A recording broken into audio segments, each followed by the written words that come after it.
Nah, karena itu kami sangat concern dengan kualitas anak yang dilahirkan oleh setiap keluarga, supaya betul-betul dia punya sumber potensi kecerdasan, dan itu dibangun dengan pengembangan otaknya, brain development, sel otak itu. Dan kita pelajari ternyata kalau memang terlalu muda dia melahirkan, dia tidak bisa melakukan perawatan anak, air susu ibu eksklusifnya rendah. Kemudian makanan pengganti ASI-nya tidak sempurna, tidak baik. Akibatnya anak-anaknya pendek, stunted namanya.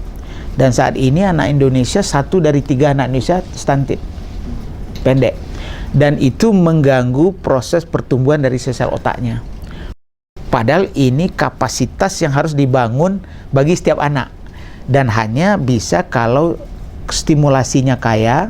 Jadi orang tuanya punya waktu, punya pengetahuan, punya care, gizinya memadai, dan anak yang diurus oleh keluarga itu tidak terlalu banyak. Karena kalau terlalu banyak pasti dia sedikit-sedikit aja punya perhatian.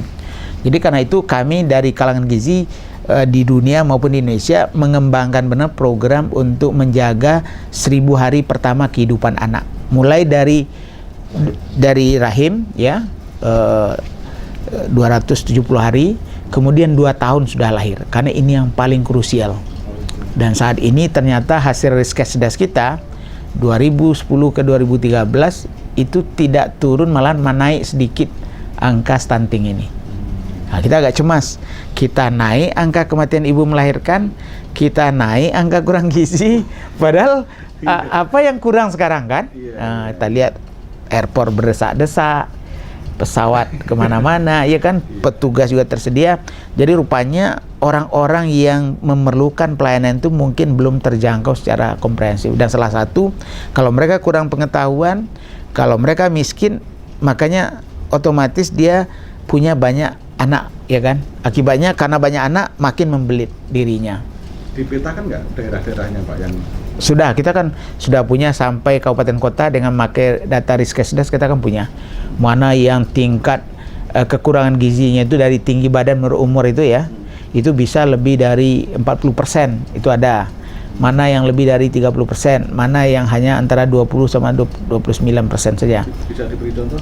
Contoh ya yang hitam-hitam itu jelas ya, Papua, kemudian NTT, kemudian Kalimantan Barat, ya, kemudian NTB juga masih berat ya. Dan di Sumatera pun sebetulnya juga cukup menantang ya. Beberapa seperti misalnya Lampung ya, dengan mixnya itu. Jadi artinya ini bukan fenomena di kawasan timur saja, tapi di kawasan barat pun masih ada kantong-kantong, baik kantong itu berupa kabupaten kota atau di dalam kabupaten kota itu ada kantong-kantong kecamatan yang ternyata masalah kurang gizi yang cukup berat di sana. Yang dapat dikatakan sudah mencapai ideal daerah mana Pak? Ya jelas Jogja ya, Bali ya kan, dan Sulawesi Utara ya. DKI agak lumayan, tapi DKI ini agak unik karena di sini ini kombinasi yang bagus-bagus ada, tapi yang kurang-kurang juga ada. Karena tadi akan daerah orang berpindah ke sini kadang-kadang dia tidak siap ya, tinggal daerah-daerah kumuh, rumah segala macam, dan itu sanitasinya kan sangat kurang. Akhirnya anak sering diare.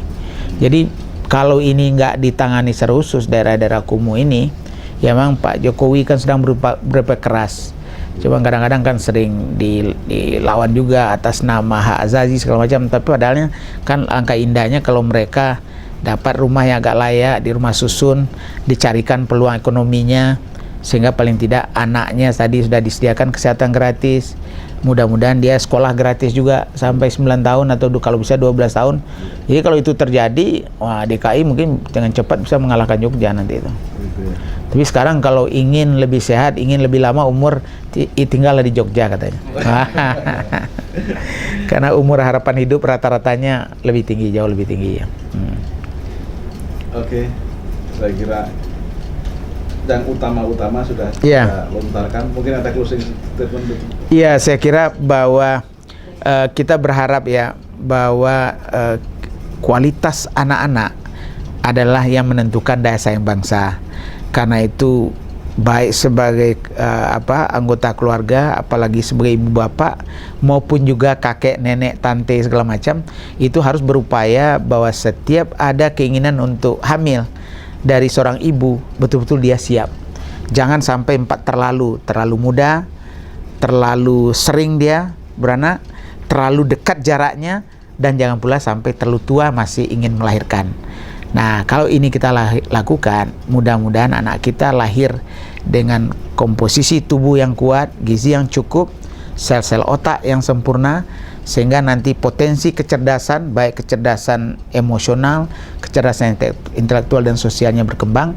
Dan kalau anak-anak ini yang lahir, Indonesia akan maju jaya nanti, insya Allah. Terima kasih. Terima kasih. Ya.